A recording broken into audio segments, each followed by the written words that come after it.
Okay, and welcome back. Today our goal is to make an exciting and new effect to play to a backing track, and we're going to make it from scratch. So first of all, what we're going to do, we're going to make a brand new empty preset. Go to templates, go to quick start. It gives us some suggestions, but we're not going to use those. So first of all, let's see about the inputs. It has a lot of inputs, as I already mentioned. It's got 4 separate inputs: guitar, aux, variacs, and so on and so forth, microphone. But for now, we're going to be using the multi, so it will be looking for the signal from all of the different inputs. When we're using Line 6 Helix, it offers us simultaneously the physical outputs, such as XLR and quarter-inch jacks. Also, we can use the USB. USB has 8 separate outputs, so you can record 8 separate threads into your DAW. For example, your affected signal, a different affected signal, non-affected signal, and you can mix it all later in the studio. So right now, it's translating it to all of the different outputs.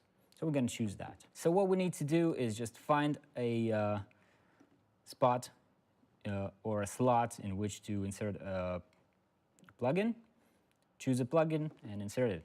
So let's take a look at the effects that this pedal offers us. So it's got distortion, delays, EQ, modulation, reverb, a pitch synthesizer, some kind of filter, wah, and some amp modeling possibilities, which we won't be using with a violin, but when you use it with a guitar, it's pretty handy and sounds great.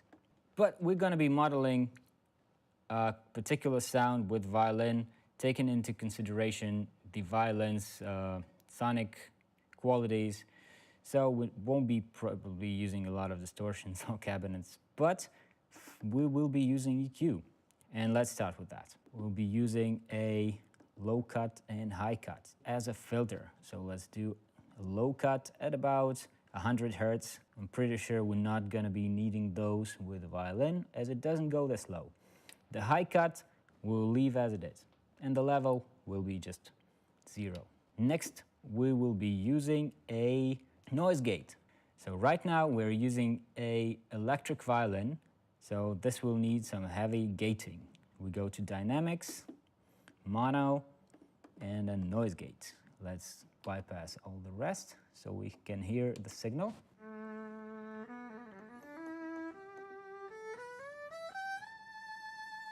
Okay, the signal is coming in nice and strong, so let's move on to the next one.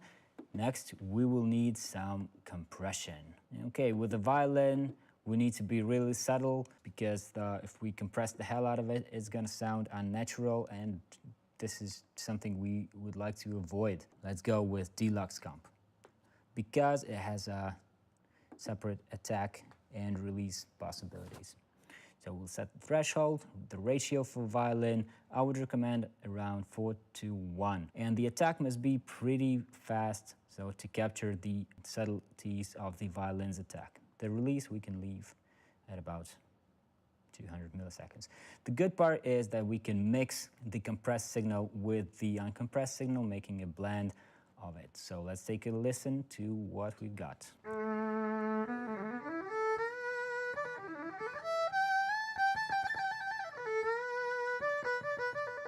Okay, so there's a little click from the bow, and we'll decrease the attack to try and get rid of it a little bit.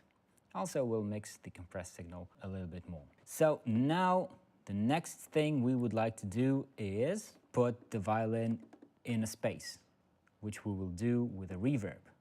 Okay, we'll go with a stereo reverb, and we'll start with a room.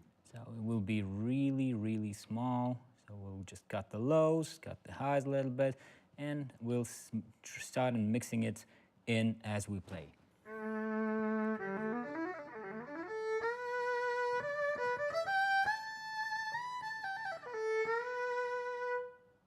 Okay, sounds a lot more natural this way. For the next part, we'll just have fun and explore the effects of the different modulations and pitch synth effects. And then we'll continue making a sound for the performance. Hey, thanks for watching, everybody. We'll be right back in the next part of the video. Please subscribe to our channel, and if you want to say something, just leave a comment in the section below. Thank you very much.